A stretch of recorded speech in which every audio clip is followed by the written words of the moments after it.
Hey, how you doing? This is Jungle, and we're going to be with Jack for the blind test interview. Check it out.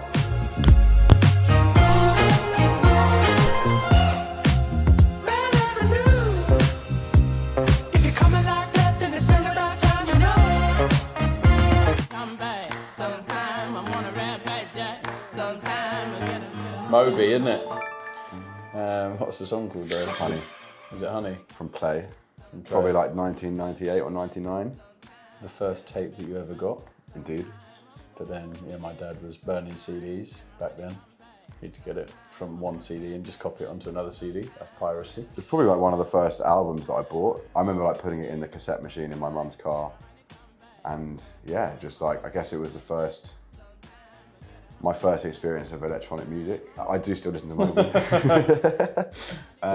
His new stuff's gone a little bit weird, but I mean, like the classics are the classic. Where is it? Wait, leave it playing.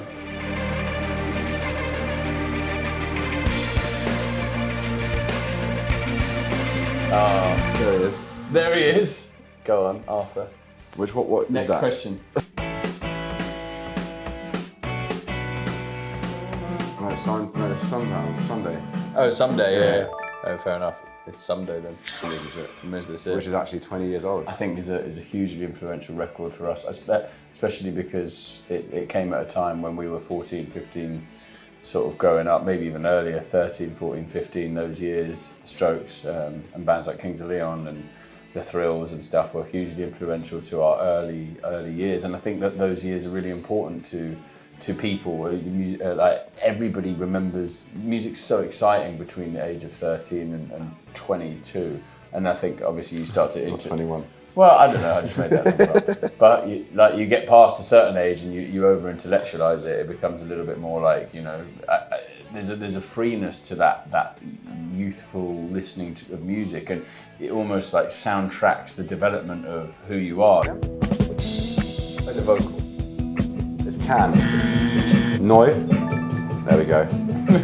So this is from Deutsche Elektronische Musik, number 2. There's an amazing record store in Berwick Street called Sounds of the Universe, which is where Soul Jazz Records also has their headquarters, and they're like a record label that kind of cut their teeth like finding old classics and putting them into compilations and things like that. And yeah, the Deutsche Elektronische Musik series, there's like probably like 5 or 6 compilations, like double, triple, quadruple LPs. I just remember going into the store and seeing the cover, and it's just this like explosion of colour and like graphics. I think you can hear some elements in like the early records. Krautrock always has this amazing energy because it's music that was made in quite like a dark place socially, do you know what I mean? Like all of these musicians who were really struggling to come to terms with what had happened with Germany during the war and the post-war period. Like it's very like free as a musical culture, but also there's a lot of darkness in there as well. Priya Ragu, Lockdown, isn't it? Yeah. Priya Ragu is featured on our record on the song Goodbye My Love. She's a Swiss Tamil singer who's on the rise.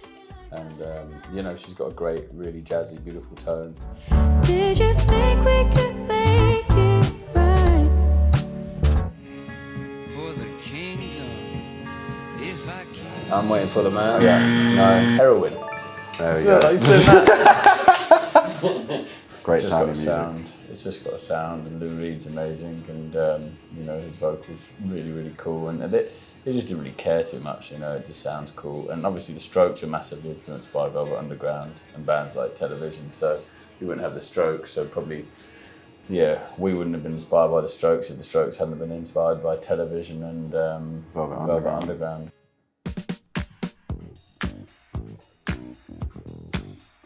Okay, so this is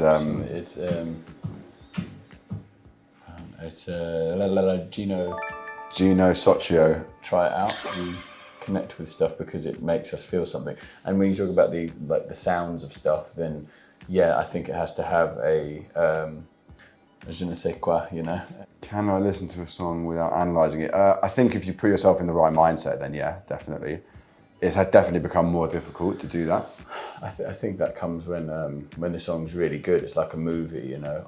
Like if the movie's really good and the story captivates you, it takes you into it, and then you're like lost in the story and you're like fixed on it. And like an hour and a half goes by, and you're like, where did that go? If you're analysing it, then the song or the story isn't that good. And I think that's the trick to great music, is like to take people into that world that they don't realise they're even listening to a song. They're just feeling it.